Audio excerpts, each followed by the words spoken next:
Second same का एक chapter आपके सामने लेकर आए हैं, वेदरिंग। ये चैप्टर हमने पहले इसका पार्ट 1 कंप्लीट किया था, जिसके अंदर हमने वेदरिंग के 3 टाइप्स पढ़े थे और 3 टाइप्स में से एक कंप्लीट हमने कर लिया था, फिजिकल वेदरिंग। आज इसका पार्ट नंबर 2 आपके सामने लेकर आए हैं, लेकिन उससे पहले थोड़ा सा एक्सप्लेन कर देते हैं उसी चीज को दोबारा से जो हमने पिछले पार्ट के अंदर पढ़ा था। हमने पहले पढ़ा था वेदरिंग या अपक्षय होता क्या है। हमने पढ़ा था वेदरिंग का मतलब होता है किसी चट्टान का अपने स्थान के ऊपर ही टूटना फूटना या उसका चूर्ण बन जाना या टुकड़ों के अंदर टूट जाना ही क्या कहलाता है, वेदरिंग कहलाता है। लेकिन एक मेन चीज आपको मैंने बताई थी कि वेदरिंग के अंदर ट्रांसपोर्टेशन की क्रिया नहीं होती। कहने का मतलब चट्टान अपने स्थान के ऊपर ही टूटती फूटती रहती है, वो किसी दूसरे स्थान के ऊपर नहीं जाती। फिर हमने इसके 3 टाइप पढ़े थे, फिजिकल वेदरिंग जिसको हम बोलते हैं हिंदी के अंदर भौतिक अपक्षय। दूसरा हमने पढ़ा था केमिकल वेदरिंग जिसको बोला जाता है रासायनिक अपक्षय। और तीसरा हमने पढ़ा था बायोलॉजिकल वेदरिंग जिसको बोला जाता है जैविक अपक्षय। ये 3 प्रकार हमने पढ़े थे और इसका पहला पार्ट हमने कंप्लीट किया था, जिसमें पहला था फिजिकल वेदरिंग। भौतिक अपक्षय के अंदर हमने क्या पढ़ा था कि जब भौतिक कारकों के द्वारा किसी चट्टान के अंदर टूट फूट होती है तो उसको भौतिक अपक्षय कहा जाता है। इसके हमने 3 फैक्टर पढ़े थे। पहला पढ़ा था इंसुलेशन, दूसरा पढ़ा था फ्रॉस्ट और तीसरा पढ़ा था साल्ट क्रिस्टलाइजेशन। पहला था इंसुलेशन। इंसुलेशन को हिंदी के अंदर बोला जाता है सूर्य तत्व। मैंने आपको बताया था कि भौतिक अपक्षय के अंदर जो सबसे बड़ा कारक है वो है आपका सूर्य तत्व। और ये वाला जो वेदरिंग है फिजिकल वेदरिंग, ये उष्ण और शुष्क, जहां जलवायु क्या पाई जाती है, उष्ण और शुष्क जलवायु पाई जाती है, उन्हीं क्षेत्रों के अंदर फिजिकल वेदरिंग ज्यादा होती है। इसके अंदर हमने इंसुलेशन पढ़ा था। इंसुलेशन के अंदर हमने 3 चीजें पढ़ी थी। पहला हमने पढ़ा था ब्लॉक डिसइंटीग्रेशन या पिंड विच्छेदन जिसको बोला जाता है, ये हमने पढ़ा था। दूसरा हमने पढ़ा था ग्रेनुलर डिसइंटीग्रेशन जिसको कणिका में विच्छेदन या विखंडन हमने पढ़ा था। तीसरा पढ़ा था एक्सप्लोरेशन, एक्सप्लोरेशन जिसको अपशल्कन या पलवीकरण जिसको कहा जाता है, ये हमने पढ़ा था। अब ये एक बार फिर दोबारा से एक्सप्लेन कर देता हूं। पहला है पिंड विच्छेदन। पिंड विच्छेदन के अंदर हमने क्या पढ़ा था कि जब सूर्य की किरणें दिन के समय किसी चट्टान के ऊपर पड़ती है तो वो चट्टान गर्म हो जाती है, लेकिन रात के टाइम जैसे ही ठंड होती है वो चट्टान क्या हो जाती है, ठंडी हो जाती है। दिन के दौरान क्या होगी, चट्टान गर्म होने के कारण फैलेगी और रात के टाइम चट्टान ठंडी होने के कारण क्या हो जाती है, सिकुड़ जाती है। तो फैलने के कारण दिन में फैला होता है और रात के टाइम सिकुड़ जाती है, उसी के कारण चट्टान के अंदर क्या पड़ जाती है, दरारें पड़ जाती है और चट्टान टूट जाती है। ये था पहला फैक्टर आपका कौन सा, पिंड विच्छेदन, जिसके अंदर हमने इंसुलेशन का एक टाइप पढ़ा है। दूसरा कौन सा है कणिका में विखंडन। इसके अंदर हमने क्या पढ़ा था कि सभी चट्टानें हैं वो अलग अलग खनिजों से बनी होती है। अलग अलग खनिजों से बनी होने के कारण सभी जो चट्टानें उनके अंदर टूट फूट भी एक समान नहीं होती, या ऐसे बोल सकते हैं वो सूर्य का जो प्रकाश है उसको क्या करती है, अलग अलग तरीके से ऑब्जर्व करती है। उसी के कारण यहाँ चट्टानें क्या हो रही थी, खंडों के अंदर टूट रही थी, लेकिन ग्रेनुलर डिसइंटीग्रेशन के अंदर क्या होगी, चट्टानें हैं वो चूर्ण बन जाएगी, यानी टुकड़ों के अंदर टूट फूट नहीं होगी, उसका क्या बन जाता है, चूर्ण बन जाता है।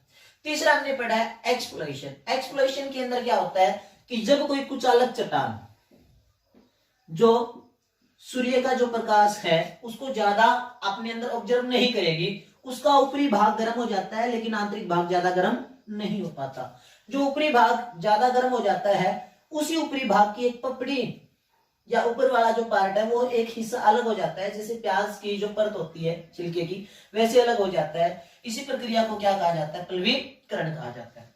फिर हमने दूसरा पढ़ा था फॉरेस्ट। फॉरेस्ट के अंदर हमने फ्रॉस्ट के अंदर हमने क्या पढ़ा था कि जैसे ही कोई चट्टान है ये लगभग उसी क्षेत्रों के अंदर ये क्रिया होती है जहां ठंड बहुत ज्यादा पड़ती है। इसके अंदर क्या होगा, जैसे ही दिन के टाइम जैसे ही बर्फ पिघलती है उस बर्फ का पानी चट्टान के अंदर चला जाता है, लेकिन जैसे ही रात का टाइम होता है वैसे क्या होता है, वो पानी जो दिन के टाइम चट्टान के अंदर गया था वो क्या हो जाता है, हिम के अंदर तब्दील हो जाता है या वो जम जाता है।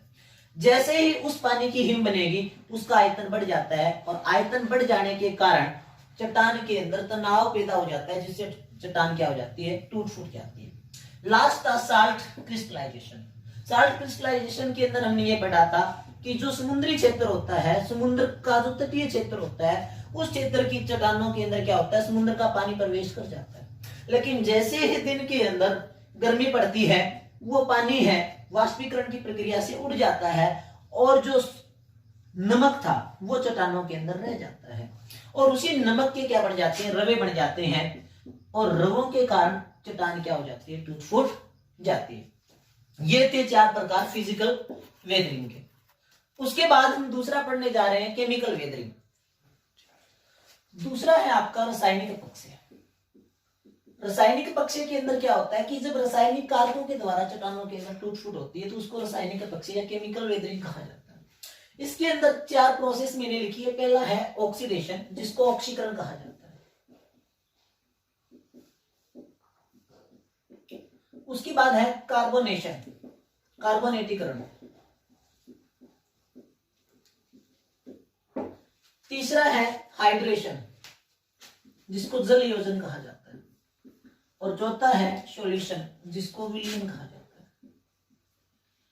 अब पहला जो दे रखा है ऑक्सीडेशन। ऑक्सीडेशन का मतलब क्या होता है, इसके अंदर क्या होता है कि जब भी आर्द्र वायु या जल के अंदर विद्यमान ऑक्सीजन किसी चट्टान के संपर्क में आती है तो उस चट्टान के संपर्क में आने के बाद उस चट्टान के अंदर पहले से मौजूद जो लोहे की मात्रा है, लोहांश है, उसको क्या कर देती है, ऑक्साइड के अंदर बदल देती है। या ऐसे बोल सकते हैं कि जैसे आर्द्र वायु या जल के अंदर घुली हुई ऑक्सीजन किसी चट्टान के संपर्क में आएगी जिसके अंदर लोहे की मात्रा है, उस लोहे को क्या लग जाता है, जंग लग जाता है और वो भुरभुरी होके वो लोहा क्या हो जाता है, वो चट्टान क्या हो जाती है, खत्म हो जाती है, जिसको क्या कहा जाता है, ऑक्सीडेशन कहा जाता है। दूसरा है आपका कार्बोनेटीकरण। कार्बोनेटीकरण के अंदर क्या होगा कि जब जल के अंदर विद्यमान CO2 किसी चट्टान के संपर्क में आती है, और कौन सी चट्टान, जिसके अंदर खासकर ऐसी चट्टान जो चूना युक्त हो, चूना युक्त चट्टान के संपर्क में आती है तो वो क्या कर देती है, उसको कार्बोनेट के अंदर बदल देती है। या ऐसे बोल सकते हैं कि जल क्या कर लेता है, चूने को अपने अंदर घोल लेता है। इसी प्रक्रिया को क्या कहा जाता है, कार्बोनेशन या कार्बोनेटीकरण कहा जाता है। तीसरा है हाइड्रेशन। हाइड्रेशन के अंदर क्या होता है कि जब जल के अंदर घुली हुई हाइड्रोजन, जब जल के अंदर घुली हुई हाइड्रोजन को कोई चट्टान अवशोषित कर लेती है, जैसे अवशोषित करेगी उस चट्टान का आयतन बढ़ जाएगा। आयतन बढ़ जाने के कारण क्या होगा, चट्टान के अंदर तनाव पैदा होगा और तनाव पैदा होने के कारण चट्टान क्या हो जाएगी, टूट जाएगी। ये था तीसरा आपका हाइड्रेशन।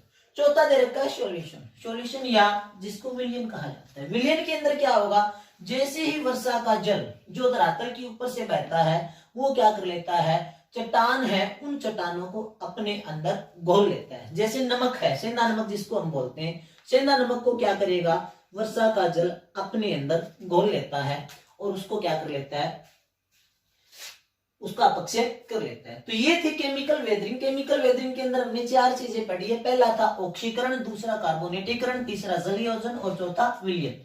पहले के अंदर हमने ये पढ़ा था कि जब आर्द्र वायु या जल के अंदर विद्यमान ऑक्सीजन किसी चट्टान के संपर्क में आती है जिसके अंदर लोहे की मात्रा होती है तो वो लोहे को क्या कर लेती है, ऑक्साइड के अंदर बदल लेती है, जिससे लोहा क्या हो जाता है, लोहे को जंग लग जाता है और वो भुरभुरा होके टूट जाता है। दूसरा हमने क्या पढ़ा है, कार्बोनेटीकरण। कार्बोनेटीकरण के अंदर हमने क्या पढ़ा है कि चुना प्रदेश के अंदर जब जल जिसके अंदर CO2 की मात्रा होती है वो क्या कर लेता है, उस चूना को अपने अंदर घोल लेता है। ये प्रोसेस थी कार्बोनेटीकरण की। तीसरा हमने क्या पढ़ा है, हाइड्रेशन या जल योजन। इसके अंदर हमने क्या पढ़ा है कि जब जल के अंदर घुली हुई हाइड्रोजन को चट्टान अवशोषित कर लेती है तो उसका आयतन बढ़ जाता है और उसमें टूट फूट हो जाती है। चौथे के अंदर हमने क्या पढ़ा है कि जब वर्षा का जल चट्टानों को अपने अंदर घोल लेता है तो इस प्रोसेस को क्या कहा जाता है, विलयन कहा जाता है। उसके बाद जो लास्ट आपका पार्ट है वेदरिंग का या लास्ट टाइप है वो आपका जैविक अपक्षय। जैविक अपक्षय के अंदर हमने क्या पढ़ा है कि जब जीव जंतुओं के द्वारा चट्टानों के अंदर टूट फूट होती है तो उसको क्या कहा जाता है, जैविक अपक्षय या बायोलॉजिकल वेदरिंग कहा जाता है। इसके अंदर 3 चीजें हमने दे रखी है। पहला है ब्रोइंग एनिमल्स। ब्रोइंग एनिमल्स का मतलब कि ऐसे जीव जंतु जो क्या करते हैं, बिल बनाकर रहते हैं किसके अंदर, चट्टानों के अंदर। हमने देखा कि बहुत सारे जीव जंतु, जैसे कि हमने पढ़ा है खरगोश, सांप, ये जानवर क्या करते हैं, बिल बनाकर रहते हैं किसके अंदर, धरती के अंदर या चट्टानों के अंदर। जैसे ही बिल बनाकर रहते हैं वो क्या कर देते हैं, चट्टानों को कमजोर कर देते हैं, और कमजोर कर देने के कारण चट्टानें क्या हो जाती है, टूट जाती है। दूसरा है वेजिटेशन। वेजिटेशन के अंदर हमने क्या पढ़ा है कि वेजिटेशन के द्वारा क्या होता है, जो भी वनस्पति है उन वनस्पति की जो जड़ें हैं वो धरती के अंदर धसी होती है, और उनके द्वारा क्या हो जाता है, उन्हीं जड़ों के द्वारा ऑक्सीजन और जो आपका जल है वो चट्टानों के अंदर चला जाता है। अंदर जैसे ही जाएगा, जाने के कारण क्या होगा, वो चट्टानों को कमजोर कर देगा, और कमजोर कर देने के कारण चट्टानों के अंदर क्या हो जाएगी, टूट फूट हो जाएगी। ये था वेजिटेशन। तीसरा है मेन। आदमी क्या करता है, अपने विभिन्न क्रियाकलापों के द्वारा चट्टानों को कमजोर करता रहता है। जैसे कि हम क्या करते हैं, कुएं वगैरह खोदते हैं, झील वगैरह खोदते हैं, तालाब वगैरह खोदते हैं, तो हम क्या करते हैं, जो चट्टानें उनको कमजोर कर देते हैं, उनके अंदर तोड़फोड़ कर देते हैं। तो तीसरा जो कारक है वो आपका कौन सा, मनुष्य। तो बायोलॉजिकल वेदरिंग के अंदर हमने तीन चीजें पढ़ी है। पहला है ग्रोइंग एनिमल्स, यानी बिल बनाकर रहने वाले जीव जंतु क्या कर देते हैं, चट्टानों को कमजोर कर देते हैं। उसके बाद दूसरा हमने पढ़ा वेजिटेशन, जिसके अंदर हमने ये पढ़ा है कि पेड़ पौधों की जड़ें क्या कर देती है, चट्टानों के अंदर जाकर उनको कमजोर कर देती है। तीसरा हमने क्या पढ़ा है, मेन, इसके अंदर हमने क्या पढ़ा है कि मनुष्य क्या करता है, अपने क्रियाकलापों से चट्टानों को कमजोर कर देता है। तो ये आपका टॉपिक था वेदरिंग, जिसका पार्ट नंबर 2, और इसके अंदर हमने ये कंप्लीट किया है कि अपक्षय होता क्या है और अपक्षय के प्रकार कितने। धन्यवाद।